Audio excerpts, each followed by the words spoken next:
Makan pisang goreng pakai sambal roa.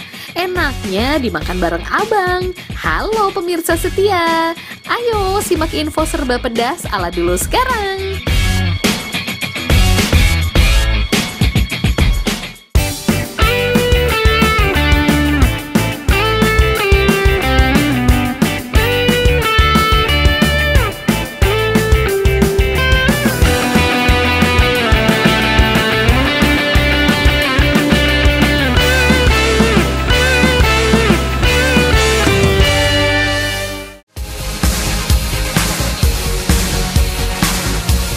Pemirsa DS, siapa yang suka makan pedas?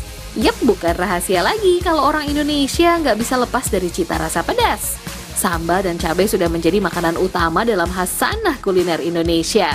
Nggak salah ya kalau Indonesia disebut-sebut sebagai surga bagi penikmat makanan pedas. Hari ini Dulu Sekarang akan mengajak Anda berkeliling Indonesia untuk berburu kuliner pedas yang pastinya istimewa dan lain dulu, lain sekarang. Let's go!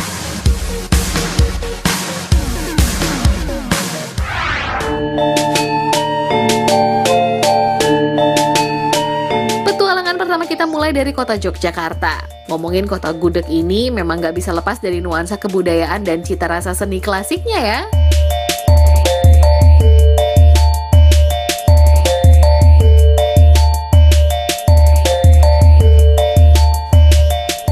Gak hanya terkenal dengan destinasi wisatanya, Yogyakarta juga memiliki beragam wisata kuliner yang menarik. Kalau dulu Jogja terkenal dengan makanan yang manis-manis, nah sekarang mulai banyak makanan unik dan juga makanan yang mampu membakar lidah penikmatnya.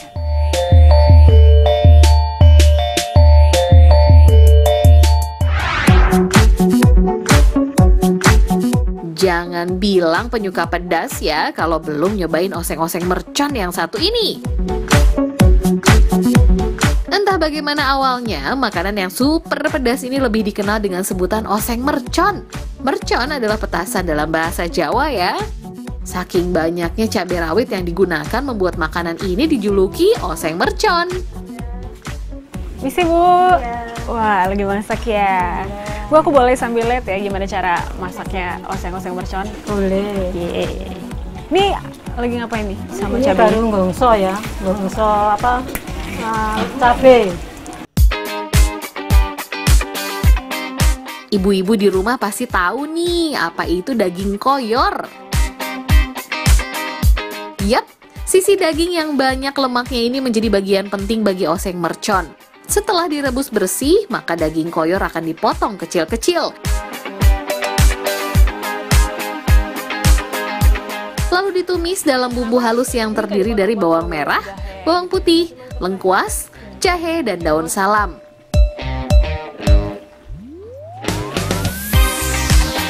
Setelah itu campurkan bumbu sambalnya ya, lalu didihkan kembali dengan tambahan gula Jawa.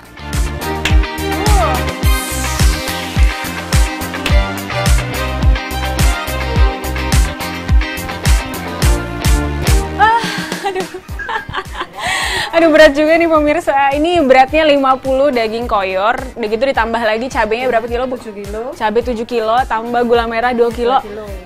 fitness 59 kilo.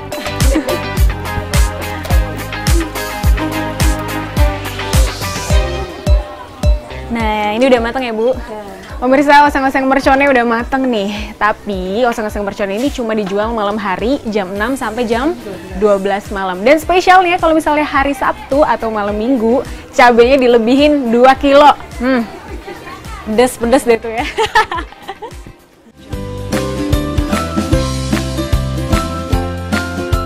Yap, oseng mercon hanya bisa ditemui pada sore hingga malam hari loh. Di daerah Kauman Yogyakarta inilah warung tenda Bu Narti, sang pelopor pertama oseng mercon ini, sudah eksis sejak 1998.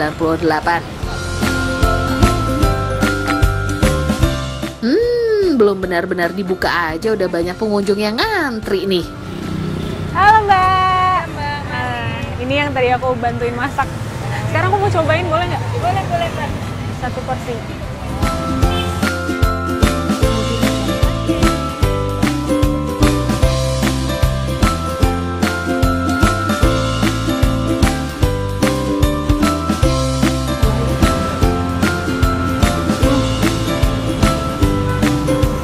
Pemirsa, ini dia nih kenapa dibilang oseng-oseng mercon.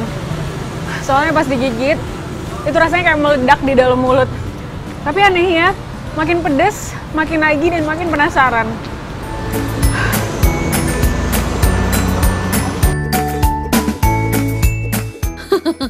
Inilah efek dari oseng-oseng mercon rupanya. Pedas meledak. Semua pengunjung gak bisa makan berlambat-lambat deh. Harus gerak cepat karena semakin lama dikunyah akan semakin terasa pedasnya. Sesuai sama yang direkomendasikan orang-orang, katanya ini enak. Emang enak, jadi harus coba. Pedesnya oke. Bahkan bisa ditambah lebih pedes lagi. Pemirsa, zaman boleh berganti. Oseng mercon buatan Bu Narti rupanya ikut menyesuaikan diri. Biar bisa dinikmati siapapun dan kapanpun, oseng mercon dikemas dalam bentuk kalengan seperti ini. Proses pengalengan oseng mercon pun diperhatikan benar kebersihannya ya. Disterilkan terlebih dahulu dalam pemanasan dengan suhu 70 hingga 100 derajat.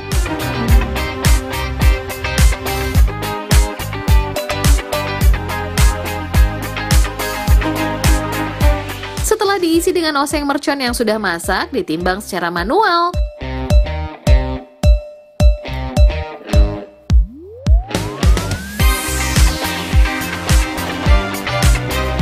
Setelah itu kaleng-kaleng pun akan kembali dipanaskan, baru kemudian ditutup.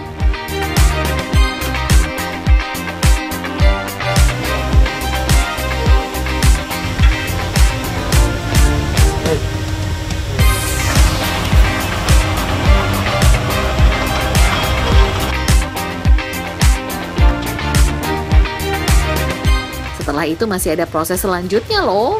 Kaleng yang sudah ditutup dimasukkan ke dalam mesin pemanas dengan suhu 121 hingga 125 derajat. Setengah jam kemudian, mesin akan otomatis melakukan pendinginan untuk memastikan bakteri benar-benar mati. Nah, baru setelah itu kaleng-kaleng akan dikeluarkan dan siap menjalani masa karantina selama 10 hari sebelum akhirnya dipasarkan. Nah, jadi jangan sepelekan makanan tradisional ya. Bisa kok mendunia.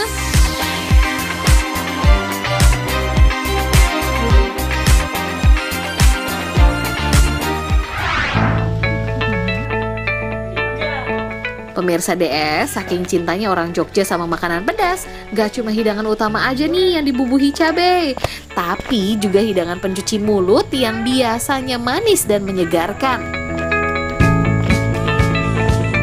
Ini dia, dawet sambal dari kawasan wisata di Kecamatan Girimulyo, Kulon Progo.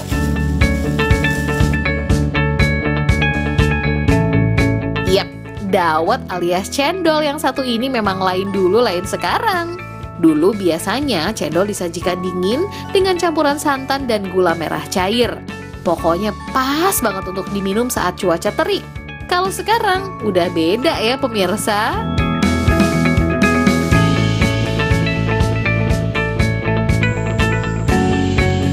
Sekalipun terdengar asing, namun dawet sambal yang satu ini rupanya adalah makanan khas dari pegunungan Menoreh yang sekarang sudah jarang dibuat. Wah, Bu saya mau pesen dong dawet sambalnya. Mau makan?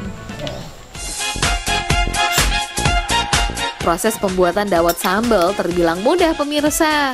Dawet sambal ini berbahan dasar dawet atau cendol yang dibuat sendiri. Lalu ada kecambah, sambal dari kelapa, bawang goreng, gula, dan kerupuk. Dawet yang sudah dituangkan akan langsung dicampurkan dengan bahan-bahan tadi. Yap, hanya dengan waktu kurang dari 1 menit, dawet sambal sudah siap disajikan untuk disantap. Makasih Bu. Sama-sama. Nah, kalau dulu kita tahu ya dawet itu rasanya manis ya. Tapi dawet sambal di Grojogan Sewu Kulon Progo ini rasanya pedas. Saya cobain Bu.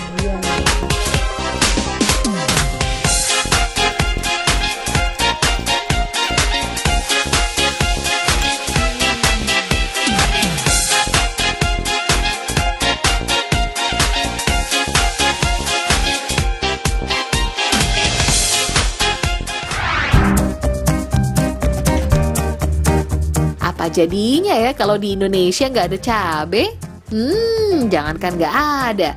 Ketika harga cabai naik pun sempat membuat kehebohan hingga pemerintah sampai harus mengimpor cabai dari negara tetangga supaya harga cabai kembali turun dan mengurangi gejolak di masyarakat. Kecintaan orang Indonesia terhadap cabai rupanya bisa dijelaskan secara ilmiah. Rasa pedas yang dihasilkan oleh cabai mampu menstimulasi sekresi endorfin oleh kelenjar di bawah otak, yaitu senyawa yang memberikan relaksasi dan bersifat mirip seperti morfin. Karena itulah kenapa orang yang hobi makan makanan pedas sudah seperti kecanduan. Karena dengan memakan cabai, seakan tubuh memproduksi morfin alami. Nggak hanya bikin selera makan bertambah, cabai ternyata punya banyak manfaat buat tubuh kita. Seperti pereda rasa sakit dan anti radang. Soalnya cabai kaya akan vitamin C dan A, mineral, antioksidan, bahkan serat.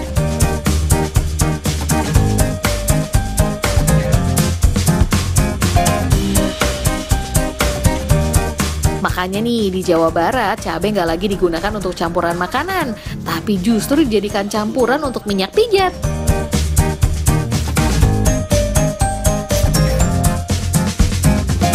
Nah, pemirsa DS, kalau dulu biasanya cabai itu kan diulek, dijadiin sambal, dimakan. Tapi kalau di sini, kalau sekarang cabai itu buat dibikin apa, Bu?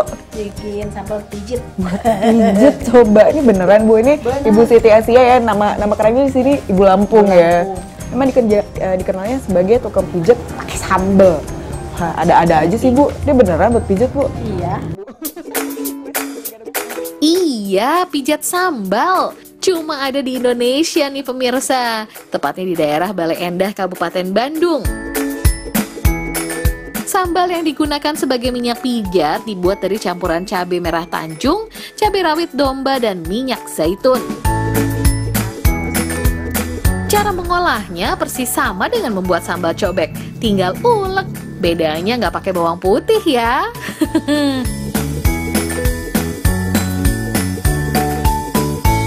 Kalau sambal sudah cukup halus, tambahkan minyak zaitun dan langsung oles. Tapi ini sumpah loh, ngeri loh ngeliat cabenya tuh diolesin ke sini. Tuh jadi kerasa kayak dendeng balado, Bu.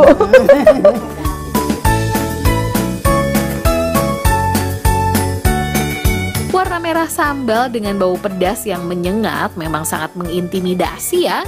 Terbayang betapa panasnya saat sambal menempel di kulit.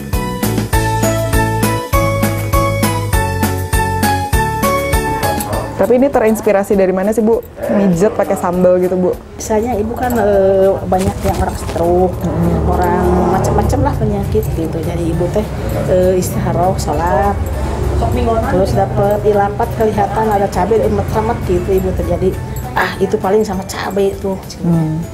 Terus ibu teh bikin cobaan orang yang stroke itu, alhamdulillah dapat orang berapa ya? Kalau nggak umpama 6. Alhamdulillah itu teh bisa jalan lagi gitu. Ternyata kandungan lemak sehat dalam minyak zaitun dapat melarutkan rasa panas sambal. Jadi saat menempel di kulit, sambal nggak akan memberikan efek terbakar. Dijamin aman. Udah anget kan? Iya.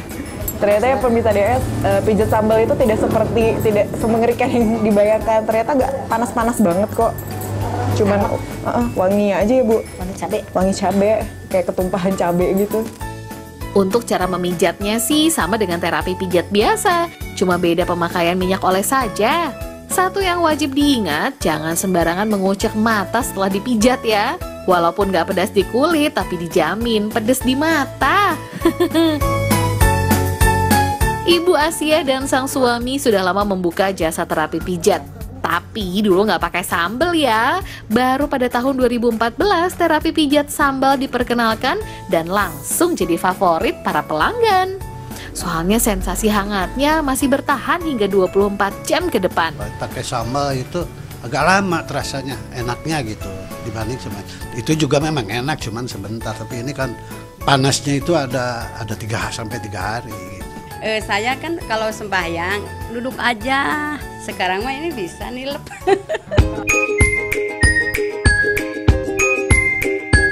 Mendengar khasiatnya, orang-orang pun berdatangan dari luar kota untuk mencari kesembuhan. Seperti bapak yang datang dari kota Garut ini. Dulu beliau tidak bisa berjalan karena serangan stroke ringan. Tapi setelah melakukan terapi sebanyak 4 kali, beliau sudah bisa berjalan sendiri loh. Dalam satu hari ada sampai setengah kilogram cabai yang dihabiskan. Biasanya campuran sambal ini bisa digunakan untuk memijat 4 orang dewasa. Setuju ya pemirsa DS, kalau orang Indonesia itu kreatif dan inovatif.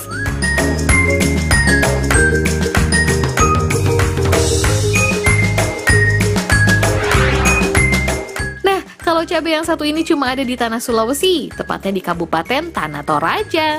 Informasi selengkapnya setelah yang satu ini ya. Stay tune!